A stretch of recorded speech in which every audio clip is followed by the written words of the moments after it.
on, geeks? It's your fangirl, Tally. And today, I'm going off script. Not gonna lie. Editor Hubby put together a whole list of VaatiVidya's videos for me to go through. And I'm supposed to be watching Merlynia's story today. But this popped up on my timeline of its own accord. And it looked really cool because it's like, what is it? Hang on, I'm not gonna lie. 15 secrets.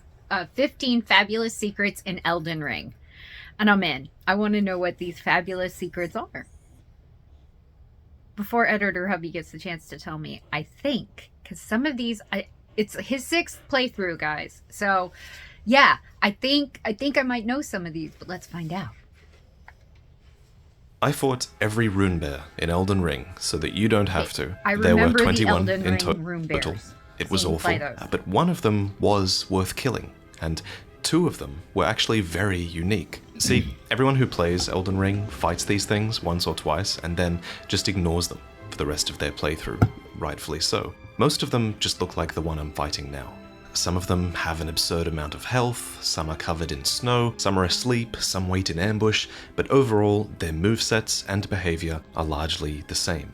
Except for one found here, south of the deep Shifra well in Caelid, and one found here, southeast of the inner consecrated snowfield. These 2 have ragged, unkempt fur, which I think suggests that they're more feral than the others. And it shows, because their moveset has all of the usual BS, but it also includes a skyward dive attack and an AoE roar. Not only that, but their health and defense is just through the roof, especially this one in the snowfield, which is basically an endgame field boss. It also just happens to be the only bloody Rune Bear that's actually worth killing. You can find it here, buried in the snow as a wandering noble. It's actually a mimic tear, and if you somehow overcome it, you'll receive a larval tear, which you can use to respec your character. Wow. Number 2. While in Caelid, did you ever notice these piles of weapons that litter its battlefields? These, I think, help to convey the sheer scale of the battle where Merlynia fought Radahn, and they're mostly found in these sections of Caelid. Here, where Merlynia experienced her first Scarlet Bloom, and here, near Redmane Castle, in the arena that I believe Radahn fled to after succumbing to the rot. We talked really in depth about Caelid's lore in this video, and it's obvious in retrospect that a lot of you guys pointed out that there are actually curved greatswords among this pile of weapons, and they look almost identical to Radahn's Star Scourge greatswords, suggesting that some of his soldiers actually wielded similar swords to their lord, even though we don't fight any soldiers wielding them in-game. Another curious thing about Radahn's swords is the inscription they bear, which is, fittingly, the same symbol that gravity spells have. The swords actually reference this, stating that Radahn earned considerable renown as the Star Scourge in his youth, and it is said that it was during this time that he engraved the gravity crest upon these blades. But what's really cool is that this gravity crest is likely inspired by real-world models of magnetic forces, which mark north and south magnetic poles. These curved lines are likely the resulting field lines that measure the strength and direction of magnetic fields, which results in a graph that looks a lot like the gravity crest. Considering gravity spells do pertain to the push and pull of cosmic forces, I can see the connection. Though, diving any deeper into this topic makes my brain hurt, so I'll stop Making here. my brain hurt. Radahn initially learned this gravity magic so that he could ride his scrawny horse despite his immense size. Then he furthered his knowledge in order to confront the falling stars and seal the fate in the night sky. So, naturally, Radahn displays this incredible mastery over gravity magic in our fight with him, even managing to manifest as a giant meteor and devastate anything in his path. But the big thing we're missing from Radahn's story is why he went this far. Why did he have to conquer the stars? And to be honest, I've always felt like we're missing something from this topic. Take, for example, the Sword Gravestone in Sellia. It states that Radahn alone holds Sellia secure. Then consider the Star Scourge heirloom. It states that Radahn confronted the falling stars. Sorry, It dog. almost sounds as if the stars Princess is were a eating. threat in some way, right? As if Maybe. Radahn was taking defensive measures in conquering the stars rather than taking the offensive initiative. And there's a piece of cut content that might just explain why the story is presented this way. So, in one of Zully's videos, she presents evidence that Astel, the malformed star boss, might have actually been a part of your fight with Radahn. This is because Astel actually has a cut animation that shows them descending from the sky, covering this enormous amount of distance in the process, and crashing to the ground with the same fiery VFX that Radahn himself uses. And while the fiery VFX is missing from this descent, Zully notes that the animation does include fiery sound effects, making the meteor comparison even more valid. So imagine you've just defeated Radahn's first phase, and he disappears from the arena. Demigod defeated, right? The stars are free. Suddenly, a fiery meteor comes rushing towards you, narrowly misses, and then unfurls to reveal Astel, phase 2 of Radahn's fight, and the very thing that Radahn himself was holding back from the world. That's how I imagine it playing out, at least. It would have really driven home the idea that Radahn was preventing these falling star beasts from making planetfall, and it's a really compelling theory as to why Radahn might have acted as the Star Scourge in the first place. Now, obviously it's cut content and it can't really be considered canon, and But I it would have personally been think so that cool. Radahn's motivations can still be more complex than just being limited to this defensive action, but perhaps this explains why the lore is so vague on this topic, almost as if the obvious explanation was removed from the game. But speaking of Radahn and his wars, so this character is the knight Jeren, who served as a commander in General Radahn's wars, and he has this very curious line of dialogue to say about Iji, who was the blacksmith for the Carrion royal family. Bit of a haughty sort. Strange fella when I knew him.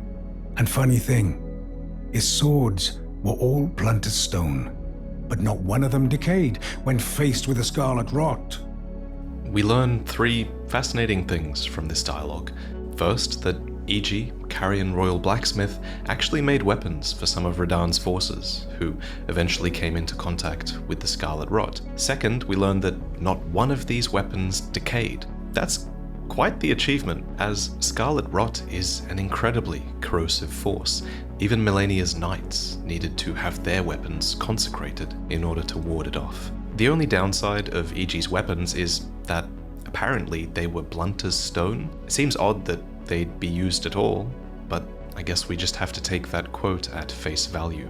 What's very interesting here though is that next to Iji, we can actually see a greatsword, which is a weapon that you can actually loot for yourself in Caelid, suggesting that it might have been one of his weapons that made it all the way there. Not only that, Wow. but the greatsword is actually a recurring reference placed in many of From Software's games, and it's this homage to the greatsword that's wielded by Guts from Berserk, a weapon that is, and I quote, I know Berserk, massive, believe it thick, or not. heavy, My and anime far too phase rough. was It was much too big vast. to be called a sword.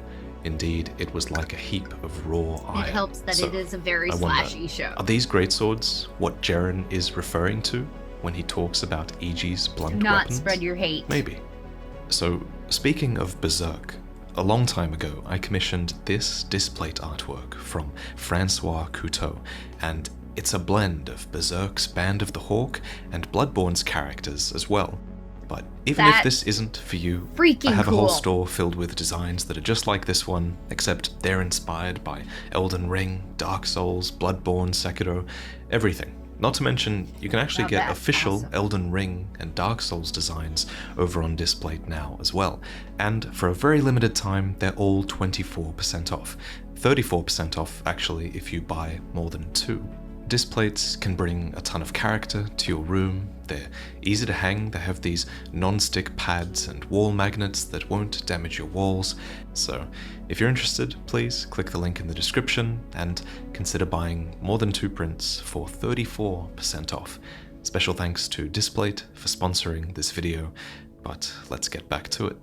For number 6, the Leonia maps all read as follows. The majority of Leonia, known for its vast forests and ever-present fog, is sinking into a lake. But why is it sinking into the lake? The map says that it was known for its vast forests and ever-present fog, but it doesn't say that it was known for its marshes or swampland, so surely it wasn't always like this. What's more, did the Order of Raya Lucaria, with all of their collective intellect, really think to build their academy and surrounding town on a swamp? Is it possible they were that short-sighted? I don't think so. And as for why the land is sinking, I feel like there might be 2 options. Either this environmental change could have been sudden and caused by the shattering, with water maybe spewing down from the north from the Altus Plateau, or maybe the place was always watery, but perhaps something else has caused the land to soften from below. So take a look at your map and you'll notice that the Lake of Rot is actually directly below Leonia. What's more, if you look up from the Lake of Rot, you can actually see a giant glintstone crystal peeking through the roof, which I think confirms that From Software did in fact consider the upper and lower alignment of these 2 places. The Academy relies upon this glintstone that they built their entire academy on top of, so in order to claim it, maybe they simply looked past the land's poor foundations or something like that. But anyway, the Lake of Rot is seething. It's constantly steaming and filling the air with its pollution, so I feel like it's a fair theory to think that this could have slowly eroded the land above over time, causing Leonia to maybe sink into the lake. Special thanks to Quailag, linked in the description, for bringing this up to me ages ago. But what do you think? Speaking of environmental analysis, 2 months ago, someone on Reddit discovered these reliefs etched onto pillars at Miquella's Halig Tree. They then attempted to extrapolate meaning from them. Fair enough.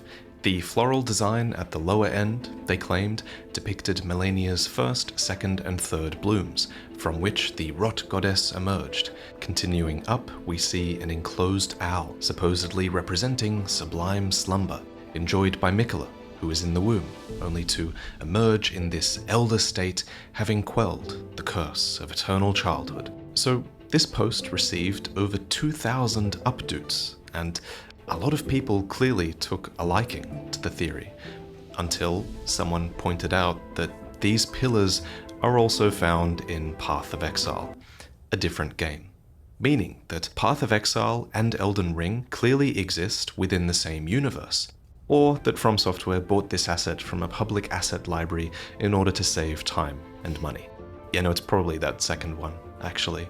I like that someone in the comments claims that this situation came about because of Apophenia, which was a good word to learn because it is a word that refers to the tendency to perceive a connection or meaningful pattern between unrelated or random things. And it's so easy to be guilty of this when analyzing From Software's lore. You'll come up with a theory and before long you're looking for any evidence that proves your theory and strokes your ego, rather than looking at all of the evidence objectively as you should. It reminds me of this video I made a while back where I argued that all of the SoulsBorne games were canonically connected to each other, as in all their stories bled into one another and told one big story. And in that video I was really clear that that video was just for fun, and I was very clear that I was purposefully cherry-picking arguments in order to support my theories. And yet, still, a lot of people in the comments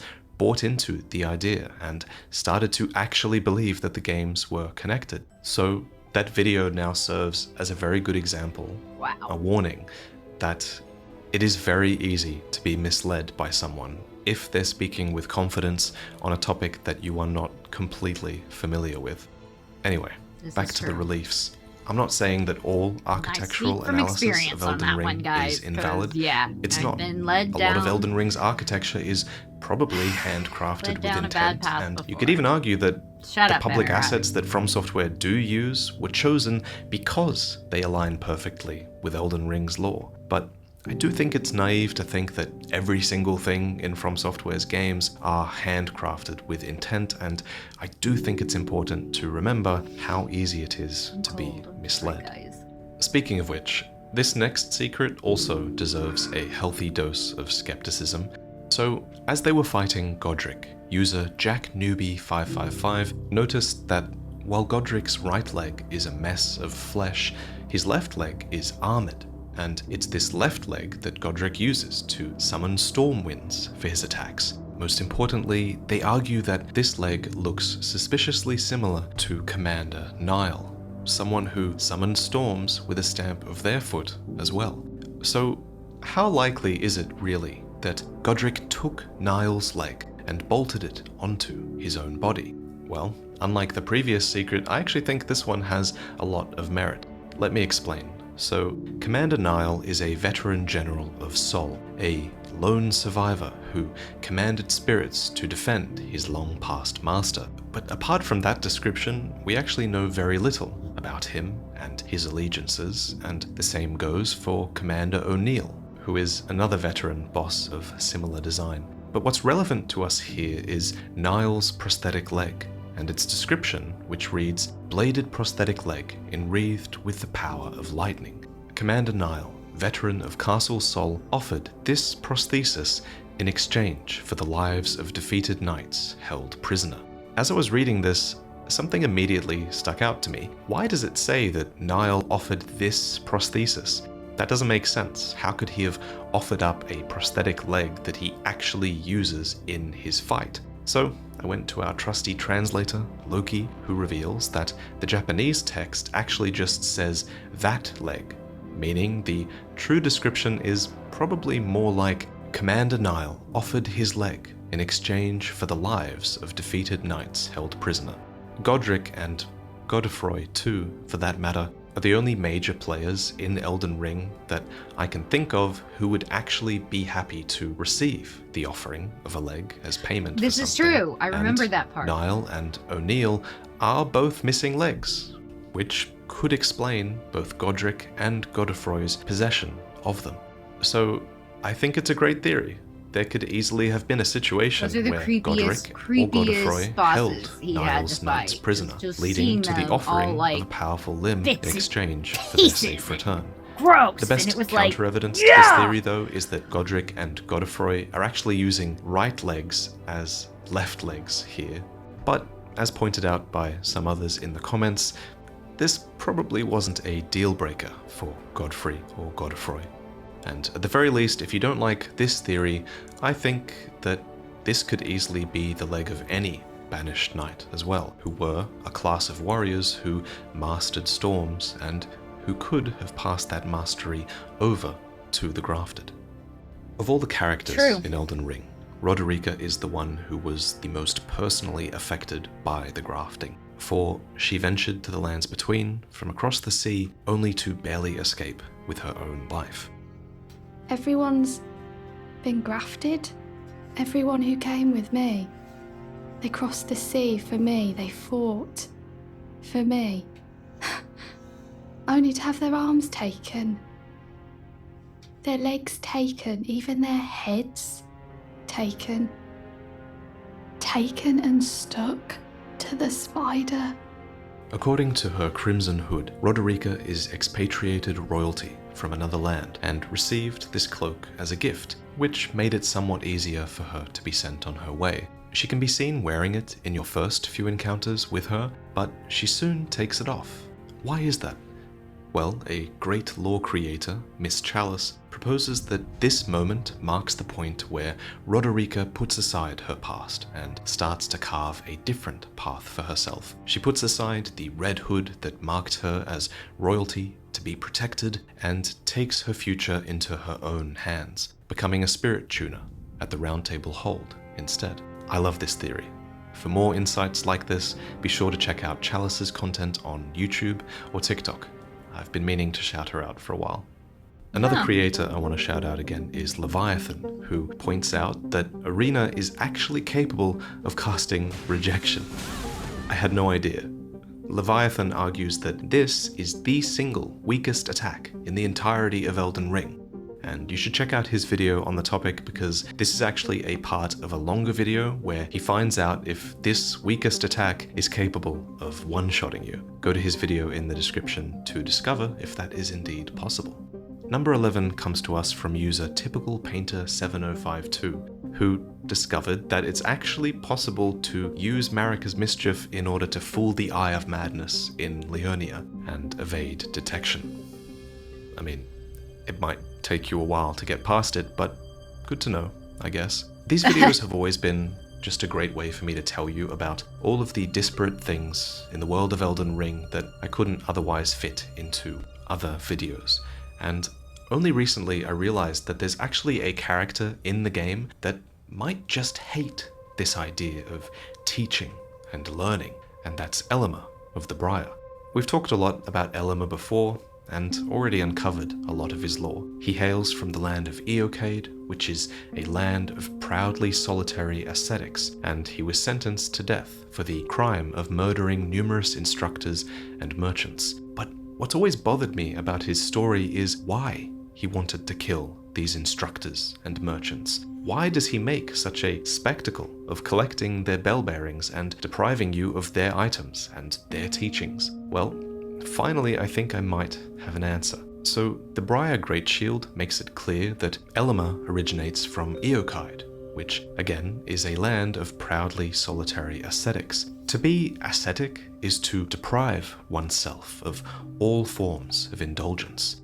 It's synonymous with living a solitary life. So a priest. What if Elma looks down upon merchants and instructors, people who share items and knowledge, because he thinks the world would be better off without them? He is a proud ascetic, after all, so maybe he's projecting that asceticism upon the world by depriving everyone else of their items and their teachings, which he looks down upon, forcing everyone to rely on themselves and nothing else.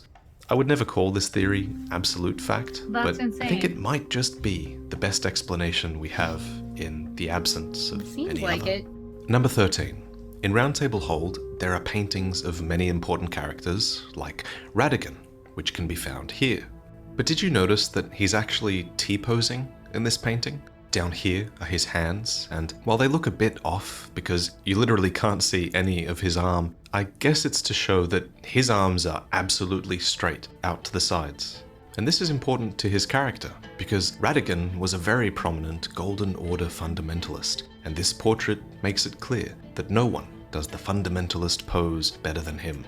The gesture for Golden Order totality can be done manually if you discover it during Goldmask's questline, and it will also be performed whenever you cast incantations of the Golden Order fundamentalists, many of which help you to kill those associated with death, like the Deathbirds, which is really just an excuse for me to segue into my next secret, which revolves around the Mausoleum Knights, soldiers with wing-shaped ornaments on their backs to evoke the Deathbirds, a so-called self-inflicted curse that ties the spirits of these loyal knights to the land, having willingly beheaded themselves so that they may serve their masters. Where did they come up with these things? Did you know that this piece of armor actually has a bloodstain running down its back?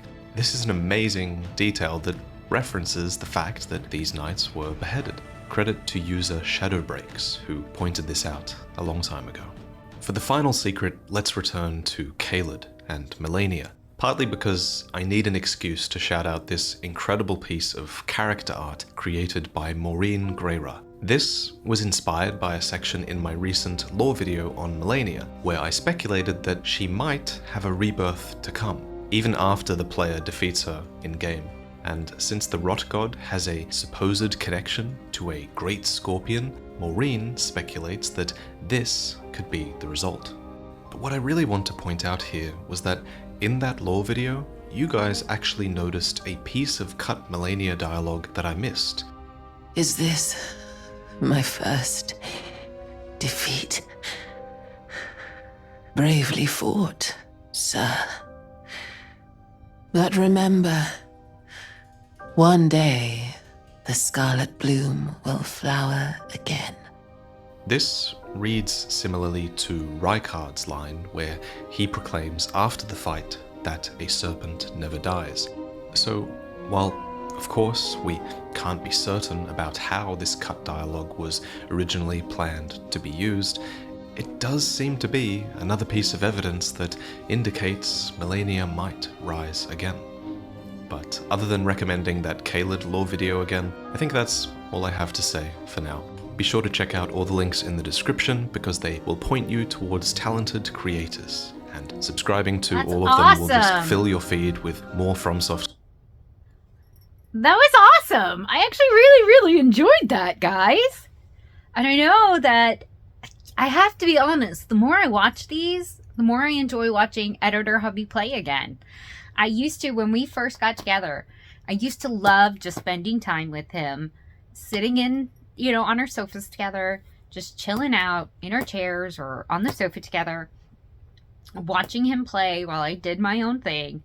We just hang out and chill. And now I'm been enjoying that more and more again. When we're doing our chill time together, that's one of the things I do enjoy. And okay, guys, I totally loved that. What about you? Comment below and let me know. What should I be watching next? Should I continue with these? Which one should I go for? Let me know. Again, are you digging these? What's your favorite video game? What's your favorite FromSoft? FromSoft? FromSoft. I think I'm pronouncing that correctly. I am adoring these videos. They're so much fun. Most of them are so much fun. Some of them are incredibly confusing. This lore stuff, guys, they are a story and a half. If you haven't already, please drop down and hit that little thumbs up button. Every single like really helps the algorithm. And if you're not a member already, please subscribe.